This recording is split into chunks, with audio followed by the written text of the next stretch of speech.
ओम नमः शिवाय, जय महाकाल। आज के इस वीडियो में मैं आपको पूर्णिमा के बहुत ही सुंदर उपाय बताने वाला हूं। अगर आपके जीवन में इस तरीके की परेशानियां हैं कि आपका चेहरा जो है वो खराब हो चुका है या फिर आपके चेहरे पर दाग धब्बे पड़ गए हैं, काले धब्बे पड़ गए हैं, शरीर पर कहीं ना कहीं चकत्ते हो गए हैं, तो मात्र आपको छोटा सा उपाय करना होगा। एक बूंद अपनी नाभि पर लगा लेना होगा और आपकी जो भी समस्या होगी वो खत्म हो जाएगी। आपका चेहरा दिन ब दिन चमकने लगेगा।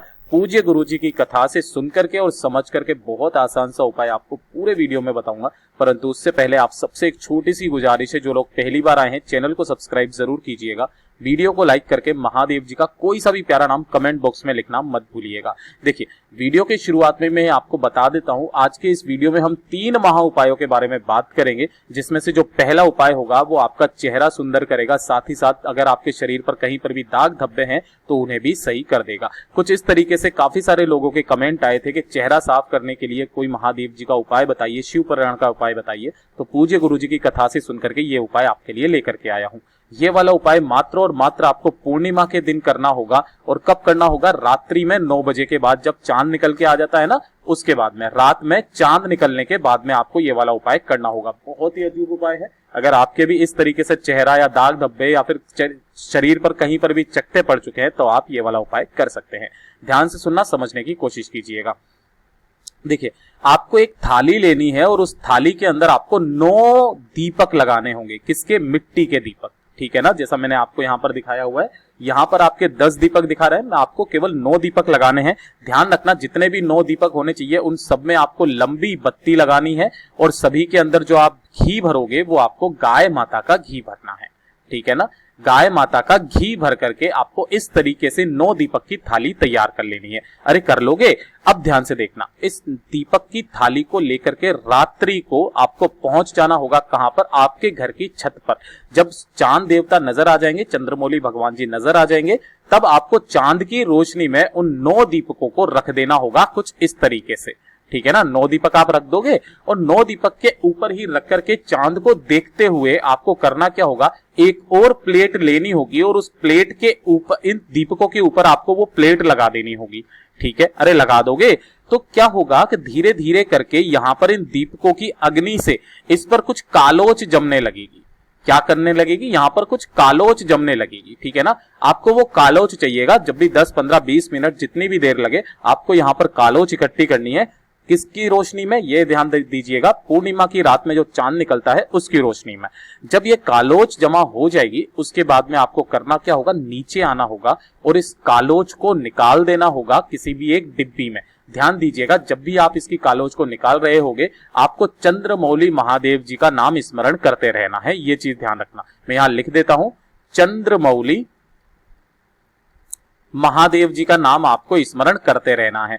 जब आप नीचे की तरफ में आओगे तो आप एक डिब्बी में उस कालोच को थोड़ा सा इस तरीके से इकट्ठा कर लेना और इकट्ठा करने के बाद में आपको लेना होगा गाय माता का घी। गाय का घी, अरे ले लोगे? अब इस घी को आपको इसी वाली कालोच में मिलाना होगा, है ना, और मिला करके इस डिब्बी को रख देना होगा। अब ध्यान से सुनना, जब भी पूरे दिन के अंदर आपको कम से कम 2 बार उस स्थान पर इस कालोच को लगाना होगा जहां पर भी आपकी स्किन खराब है। अगर आप अपने चेहरे के लिए करते हो तो चेहरे पर इसको नहीं लगाना है।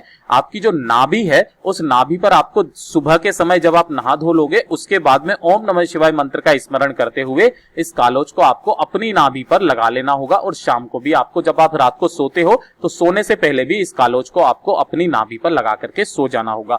यकीन मानिए, अगली पूर्णिमा आने तक आपका चेहरा अपने आप ही दमकने लगेगा। और साथ ही साथ अगर आपके कोई दाग, खुजली, दाग धब्बे वगैरह कुछ इस तरीके से है तो आपको ये कालोच उस जगह पर लगा लेनी होगी। कब? नहाने के आधे घंटे पहले, और उसके बाद में आपको नहा लेना होगा। ठीक है ना, पूज्य गुरुजी का ये वाला उपाय बहुत ही अचूक, बहुत ही खास है, जरूर कीजिएगा। साथ ही साथ दूसरे उपाय की तरफ बात करते हैं कि अगर आपकी कोई मनोकामना है, काफी दिनों से पूरी नहीं हो रही है, तो मात्र आपको चंद्रमौली महादेव जी के नाम से एक उपाय करना होगा और आपकी जो भी मनोकामना होगी वो पूरी जरूर हो जाएगी। अगली पूर्णिमा आने तक आपकी पूरी मनोकामना हो जाएगी। ध्यान से सुनना, समझने की कोशिश करना। इस वाले उपाय को भी मात्र आपको पूर्णिमा के दिन करना होगा। और किस समय करना होगा? प्रदोष काल में। ठीक है ना, प्रदोष काल, या तो आप रात्रि को चले जाइए, रात्रि को जाना पॉसिबल नहीं हो पाता है तो आप शाम के समय प्रदोष काल में चले जाइए। आपको इस तरीके से एक अक्षत चाहिए होगा, चावल का दाना आखा। ठीक है ना, टूटा खंडित नहीं होना चाहिए। इसी के साथ आपको चाहिए होगी एक बेलपत्री सुंदर सी जो कहीं से भी खंडित ना हो। इसी के साथ आपको ले लेना होगा एक लोटा तांबे का जिसके अंदर आपको अपने घर का शुद्ध जल भरना है और इसके अंदर आपको और कुछ भी नहीं डालना है। ठीक है, आपको प्रदोष काल में पहुंच जाना होगा इन तीनों चीजों को लेकर के महादेव जी के मंदिर शिवलिंग के पास। ध्यान से सुनना, उत्तर दिशा की तरफ, नॉर्थ डायरेक्शन की तरफ आपको मुंह करके खड़ा हो जाना है।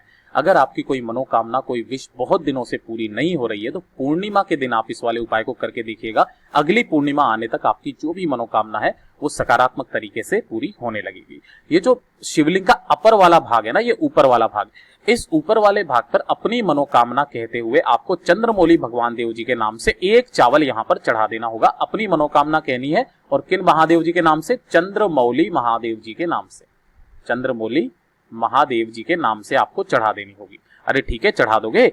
उसके बाद में आपको करना क्या होगा, इसी के ऊपर आपको बेलपत्री समर्पित करनी है। लेकिन बेलपत्री का समर्पित करने का एक खास नियम है। जो डंडी होनी चाहिए, जैसे आप इधर की तरफ में खड़े हुए हो तो डंडी का मुंह जो है वो आपकी तरफ होगा और जो बड़ी वाली पत्ती है वो आपसे विपरीत दिशा में होगी। चिकना वाला जो हिस्सा होगा वो शिवलिंग से टच होना चाहिए। इसी तरीके से आपको इसी चावल के ऊपर अपनी मनोकामना बोलते हुए आपको रख देना है और उसके बाद में एक लोटा शुद्ध जल मेरे देव आदि देव महादेव जी को श्री शिवाय नमस्तुभ्यम या ओम नमः शिवाय मंत्र का स्मरण करते हुए चंद्रमौली महादेव जी के नाम से समर्पित कर देना होगा। जब ये जल बहता हुआ जलाधारी से नीचे की तरफ आएगा, आपको अपने दाहिने हाथ में लेना है और अपनी दोनों आंखों पर अपनी कामना कहते हुए लगा लेना होगा। अगली पूर्णिमा आने तक आपकी जो भी मनोकामना होगी पूरी जरूर होगी। ठीक है, आई बात समझ में। अब बात करते हैं तीसरे उपाय की तरफ। अगर आपको कुछ इस तरीके की समस्या है कि आपको दमा है या श्वास की बीमारी है, रात को नींद नहीं आती, अनिद्रा है या फिर आपको कम दिखाई देता है, आंखें आपकी सही तरीके से काम नहीं कर रही है, तो आपको ये वाला उपाय जरूर करना चाहिए। पूर्णिमा के दिन किया जाता है। मात्र आपको खीर खा लेना है, जो भी रोग होगा उससे आपको मुक्ति मिलेगी, बड़े से बड़ा रोग आपका सही हो जाएगा। ध्यान से सुनना, समझने की कोशिश करना। इसके अंदर भी आपको मैं दो तरीके के उपाय बताऊंगा। पहला उपाय तो वो होगा जब आपके दमे की या श्वास की या अनिद्रा की बीमारी है उसके लिए, और दूसरा उपाय आपको कम दिखाई देता है उसके लिए। ध्यान से देखना, जो पहला उपाय है पूर्णिमा की रात को आपको करना होगा, रात को 9 बजे के बाद में। ध्यान से सुनना, आपको इस तरीके से एक प्लेट लेनी है और इस प्लेट के अंदर आपको 5 पीपल के पत्ते लगाने होंगे। सुंदर सुंदर से 5 पीपल के पत्ते ले लेना और कुछ इस तरीके से आपको लगा देना है। जैसे 1 लगा दिया, 2 लगा दिया, ये तीसरा लगा दिया, ये चौथा लगा दिया और ये 5वां लगा दिया। अरे लगा दोगे। अब आपको करना क्या होगा, घर पर खीर तैयार करनी होगी। क्या है ये? खीर। अब खीर तो आप बना लोगे। इस खीर को आपको, जो आपने 5 पत्ते प्लेट में रखे हैं ना, इसी खीर को इन्हीं 5 पत्तों पर थोड़ा थोड़ा आपको रख देना होगा। अरे रख दोगे और इसे रख करके आपको पहुंच जाना होगा रात्रि के समय पर। कहां पर? चंद्र भगवान जी के पास, यानी कि छत के ऊपर आपको चले जाना होगा और चांद की रोशनी में उस प्लेट को रख देना होगा जिसमें भी आपने 5 पत्ते लगाए हैं। ठीक है ना। और 5 पत्ते लगा देने के बाद में आपको करना क्या होगा, 15 से 20 मिनट, आधा घंटा इसको यहाँ पर रखे रहने देना होगा।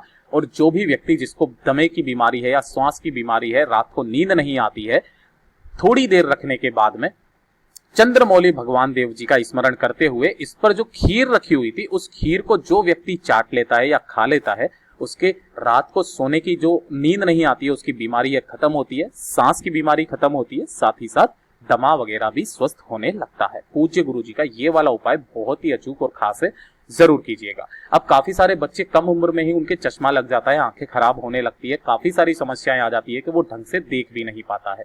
तो ऐसे में रात्रि के 12 बजे वाला जो उपाय है आपको करना चाहिए। कब? पूर्णिमा के दिन। ठीक है ना, पूर्णिमा के दिन रात्रि 12 बजे, रात्रि 12 बजे आपको इस वाले उपाय में मात्र आपको 1 पीपल का पत्ता चाहिए होगा और इस 1 पीपल के पत्ते को आपको एक प्लेट में रख लेना होगा। ठीक है ना। और उसके 1 पीपल के पत्ते के ऊपर आपको खीर रख देनी होगी और आपको अपने बच्चा या जो भी आपके घर में है जिसकी आंखें खराब हो चुकी है, उसे रात को 12 बजे पूर्णिमा का चांद आपको कम से कम 5 से 7 मिनट दिखाना होगा और यहीं पर आपको उस प्लेट को रख देना होगा ताकि चांद की रोशनी उस खीर के ऊपर पड़ सके। 5 से 7 मिनट जब वो नेन मिलाएगा, किससे? हम चंद्र देवता जी से, चंद्रमौली महादेव जी का नाम स्मरण करते हुए।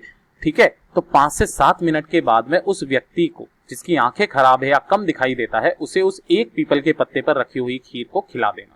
पूर्णिमा के दिन जो व्यक्ति इस उपाय को कर लेता है, उसकी आंखें धीरे धीरे करके सही होने लगती है और वो अपने आप ही सही तरीके से देखने लगता है। पूज्य गुरु जी के पूर्णिमा के बहुत ही अचूक और खास उपाय हैं, जरूर कीजिएगा। वीडियो पसंद आए तो लाइक जरूर करना, चैनल को सब्सक्राइब जरूर कीजिएगा।